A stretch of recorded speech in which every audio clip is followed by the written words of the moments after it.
Boa tarde, estamos de volta com o Senado agora.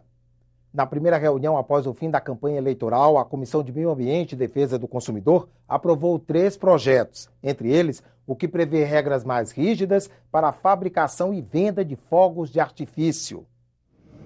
A Comissão de Meio Ambiente, Defesa do Consumidor, Fiscalização e Controle aprovou o projeto que torna obrigatório o fornecimento de versão em áudio dos manuais de instrução de produtos e serviços. O objetivo do projeto é atender aos deficientes visuais e a versão em áudio dos manuais poderá ser disponibilizada na internet. Os senadores aprovaram também um projeto que atualiza a regulamentação do uso, do comércio e da fabricação de fogos de artifício.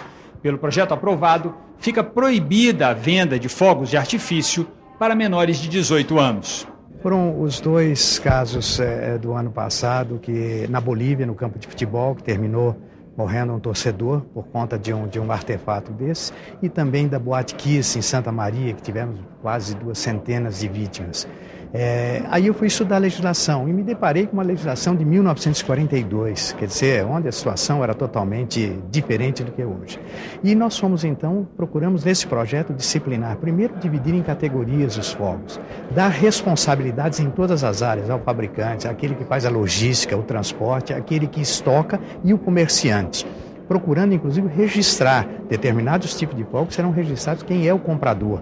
Porque amanhã, se ele for tomar um outro rumo, não aquele previsto, a pessoa vai ser identificada. Então, com isso, ele visa minimizar esses desastres que nós estamos encontrando. E tantas vidas são ceifadas por falta de uma legislação. Ele tem culpados em todas as cadeias, desde do fabricante até o comerciante e também o usuário, com multas, penalidades também previstas dentro do Código Penal. Os senadores também aprovaram o projeto que obriga as instituições financeiras a prestar informações aos clientes sobre operações de crédito contratadas. Pelo texto, a qualquer momento, os bancos devem informar, por exemplo, o saldo devedor, as parcelas já vencidas e as taxas de juros e de administração. A matéria segue para análise da Comissão de Assuntos Econômicos. O presidente do Senado, Renan Calheiros, divulgou uma nota sobre as eleições de 2014. Ele destacou a vitória da democracia e ressaltou o chamamento da presidente eleita para uma conciliação nacional. Renan reiterou sua posição a favor da reforma política, prioridade destacada por Dilma Rousseff para seu novo mandato. De acordo com ele, abre aspas, o melhor caminho é o Congresso Nacional aprovar a reforma e submetê-la a um referendo popular. Isso foi feito no caso da proibição de venda de armas e munições. O presidente do Senado lembrou que as manifestações de rua no ano passado e as eleições de 2014 deixaram para os governantes a ideia de uma sociedade mais atenta e madura, que exige ser ouvida com mais assiduidade e mais respeito. Dinamizar o mercado financeiro e tornar o produto nacional mais competitivo são objetivos da medida provisória 651, que aguarda votação no plenário do Senado. Ela precisa ser votada até 6 de novembro para não perder a validade. A MP torna permanente a desoneração da folha de pagamento, que valeria até o fim deste ano. Com isso, as empresas continuam a pagar 1 ou 2% da receita bruta, em vez da contribuição patronal de 20% sobre a folha de salários. A medida estimula a produção, a formalização e contratação de trabalhadores e as exportações. À medida em que ela recolhe menos tributos, ela tem mais capital para investir na atividade empresarial de um modo geral. Com relação ao setor exportador, a desoneração da folha ela promove, digamos assim, uma desoneração especial, porque as receitas de exportações elas não são tributadas por essa nova contribuição que incide sobre a receita bruta. Também houve mudanças na lista de beneficiados com a desoneração. Hoje são 56 setores, entre eles o automotivo, o da construção civil e o têxtil. Com a MP, 4 novas áreas serão contempladas. As empresas de transporte rodoviário de passageiros sob regime de fretamento, as empresas de engenharia e arquitetura, as drogarias e farmácias de manipulação, e empresas de tecnologia da informação que façam processamento de dados de gestão e gerenciamento de processos. Já aqueles que teriam sido prejudicados pela desoneração voltam a contribuir sobre o valor da folha.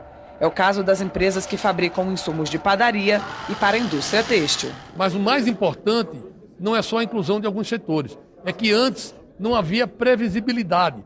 Existia apenas 2 anos no horizonte da desoneração. E agora essa desoneração ficou permanente. Portanto, as empresas poderão fazer o seu planejamento de forma mais estruturada. A MP traz de volta o Reintegra, programa que devolve aos exportadores tributos retidos ao longo da cadeia produtiva, até o limite de 5% da receita obtida com a venda de manufaturados. Quem define o valor a ser restituído é o executivo. A empresa pode converter os créditos em dinheiro ou usá-los no pagamento de outros impostos. Nenhum país exporta tributo, porque ao exportar tributo, ao colocar o tributo no custo de produção, você afasta seus clientes. Então, o Reintegra vem compensar as empresas por esses tributos que o sistema tributário não permite recuperar formalmente. Quem perdeu o prazo para aderir ao Refis vai ter nova chance.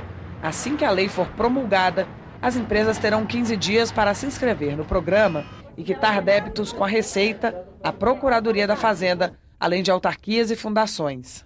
Será exigida uma entrada de 5% se a dívida for de até R$1 milhão, 10% entre 1 milhão e 10 milhões, 15% entre 10 e 20 milhões e 20% para mais de 20 milhões.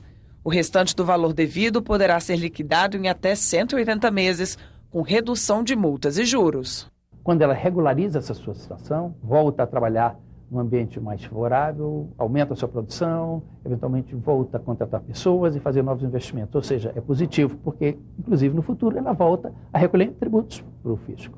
Existe ainda um incentivo à emissão de ações por pequenas e médias empresas, que são aquelas com valor de mercado inferior a R$700 milhões e faturamento de até 500 milhões. A medida é positiva não só para as companhias, que passam a captar recursos de longo prazo, como também para o investidor. Para o investidor, vai haver um ganho porque a MP prevê a isenção do imposto de renda em ganhos na venda das ações consideradas pequenas e médias. Quando o investidor adquire ações da empresa, coloca recurso na empresa e esses recursos não precisam ser devolvidos, como acontece no empréstimo bancário. Então é um recurso de longo prazo, que vai ser utilizado pelas empresas para investir e expandir seus negócios. A proposta ainda amplia em 4 anos o prazo para que as cidades acabem com os lixões, flexibiliza a cobrança de dívidas com o FGTS, elimina em alguns casos a cobrança do PIS/COFINS para a venda de equipamentos médicos e autoriza o Ministério da Fazenda a renegociar prazos e taxas de juros dos empréstimos feitos pelo Tesouro Nacional ao BNDES. É uma medida provisória do bem que ajuda a fortalecer a economia do Brasil num momento de dificuldades. O Senado também deve votar hoje a MP 650, que concede aumento de 15,8% a agentes, escrivães e papiloscopistas da Polícia Federal.